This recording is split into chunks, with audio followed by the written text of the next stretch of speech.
Congressman Vicente Gonzalez visiting the border again, joining his colleagues.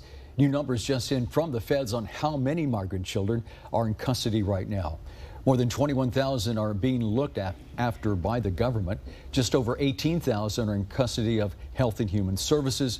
More than 3,100 are in CBP custody. 379 unaccompanied children crossed the river yesterday. The lawmakers visiting processing centers while they were here.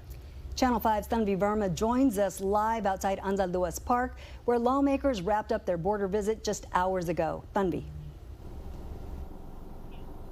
Dina, we're outside Anzal Duas Park right now because it is closed. A few hours ago, the congressman came via this river, the Rio Grande, and they came for the press conference with a simple message. Today is not about political points, but some people in the valley are worried that that's just talk and no walk.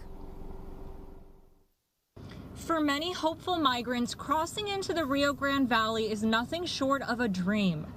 We were running from the violence, and thank God we made it into the U.S. Norma Aldape crossed into the valley about 20 years ago, and it saved her life. She's concerned that with so many politicians now getting involved, the focus will become how to stop immigration instead of how to help people suffering from violence in other countries. My fear is the militarization of the border. It's deadly for so many and breaks the idea of this country. Congressman Vicente Gonzalez says he organized this comprehensive tour to provide context to the increase in immigration.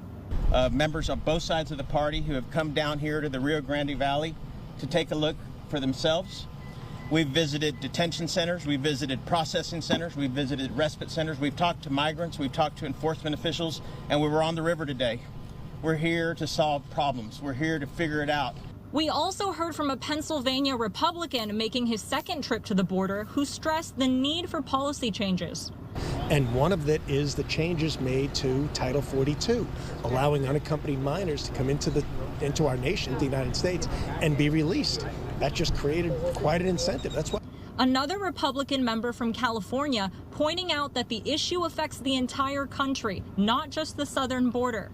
These migrants, after they're released from here, they will be released into all of our communities across our countries, and it will affect every one of us in every single way. Congressman Gonzalez offering up just one of many possible solutions. I've been advocating to move operations to the southern border of Mexico or the northern border of Guatemala, where we can have a humane first-class facility. But immigrant Norma Aldape says visiting the valley once or even a few times can't possibly give politicians an accurate context on immigration. A lot of times politicians come here and visit, but they don't live here, so they get things wrong. We who live here understand the truth. One thing that everybody agrees on is that it's not the time to point fingers. We'll keep you updated on what ideas this Congress does end up coming up with. Tanvi Verma, Channel 5 News.